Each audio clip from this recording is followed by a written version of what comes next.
জেলা প্রশাসক বা ডিসি নিয়োগ নিয়ে বিতর্ক থামছে না। বৈষম্য বিরোধী প্রশাসনের কর্মকর্তাদের অভিযোগ, নতুন ডিসিদের অনেকেই আওয়ামী লীগের সুবিধাভোগী। কারো কারো দক্ষতা ও নৈতিকতার সংকট রয়েছে। জনপ্রশাসন বিশেষজ্ঞরা বলছেন, এমন অভিযোগ থাকলে খতিয়ে দেখা উচিত। এদিকে ডিসি নিয়োগের পর হট্টগোলের ঘটনায় তদন্ত রিপোর্ট যথাসময়ে দেয়া হবে বলে জানিয়েছেন কমিটির প্রধান। আলমগীর স্বপনের রিপোর্ট। সর্বাধুনিক প্রযুক্তি ও সেরা মানের উপাদানে তৈরি আরএফএল চেয়ার, ক্ষমতার নয় সমতার চেয়ার। ছাত্র জনতার গণ অভ্যুত্থানে পতন হয় আওয়ামী লীগ সরকারের। এর বড় আঁচ লাগে প্রশাসনেও। অন্তর্বর্তী সরকার দায়িত্ব নিয়ে প্রত্যাহার করে 25 ডিসি। এর 19 দিন পর 2 ধাপে 59 জেলায় নতুন ডিসি নিয়োগ দেয় জনপ্রশাসন মন্ত্রণালয়। তবে তালিকা দেখেই প্রতিবাদ জানায় প্রশাসনের বৈষম্য বিরোধী কর্মকর্তারা। এতে 8 ডিসির নিয়োগ বাতিল হলেও বাকি 51 জন যোগ দিয়েছেন নিজ নিজ জেলায়। শূন্য থাকা এবং প্রত্যাহার না হওয়া জেলায় নতুন ডিসি নিয়োগে গোয়েন্দা তথ্য নেওয়া হচ্ছে। বৈষম্য বিরোধী কর্মকর্তারা বলছেন, যোগ দেয়া ডিসিদের অনেকে বিগত সরকারের সুবিধাভোগী। নিয়োগ প্রক্রিয়ায় ত্রুটি জনপ্রশাসন সচিবের কাছে তুলে ধরেছেন বলেও জানিয়েছেন তারা। এখানে ব্যাপক অনিয়ম হয়েছে, এখানে বিতর্কিত লোকজনকে পদায়িত করা হয়েছে, এখানে অসৎ লোকজনকে পদায়িত করা হয়েছে, এখানে মেধাহীন লোকজনকে পদায়িত করা হয়েছে।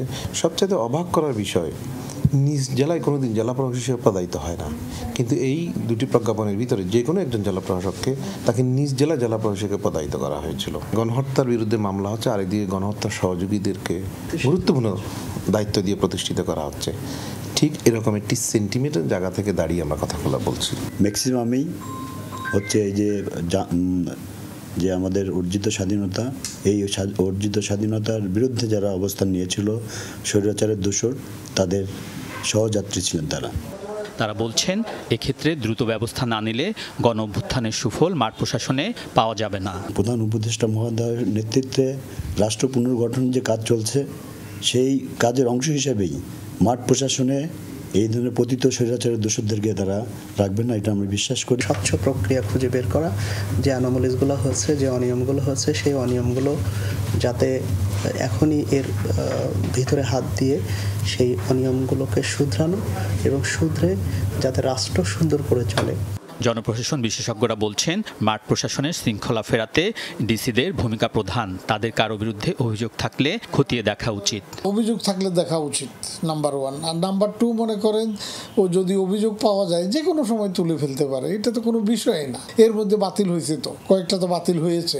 যদি সত্যিকার অর্থে দুর্নাম থাকে তাইলে তো ব্যবস্থা নিতে হবে, কারণ নারী তো গ্রহণযোগ্যতা পাবে না। এদিকে ডিসি নিয়োগের পর হট্টগোলের ঘটনায় জড়িতদের বক্তব্য নেওয়া হচ্ছে বলে জানিয়েছেন তদন্ত কমিটির প্রধান। টার্মস অফ রেফারেন্স যা আছে সেটা আমি দেখে কি করণীয় সেটা স্থির করব। 7টা ওয়ার্কিং ডে দেওয়া হয়েছে, তো আজকে 2nd ওয়ার্কিং ডে। তা আমি কি করব সেটা স্থির করার সাথে আমি ভাবছি যে একই সাথে আমরা যাদেরকে আপাতত শনাক্ত করা গেছে তাদের কথা শুনব। তদন্ত কমিটির প্রধান বলেন, মাঠ প্রশাসনের শৃঙ্খলা ফিরিয়ে আনতে সর্বোচ্চ চেষ্টা চলছে। আলমগীর স্বপন, যমুনা নিউজ, ঢাকা।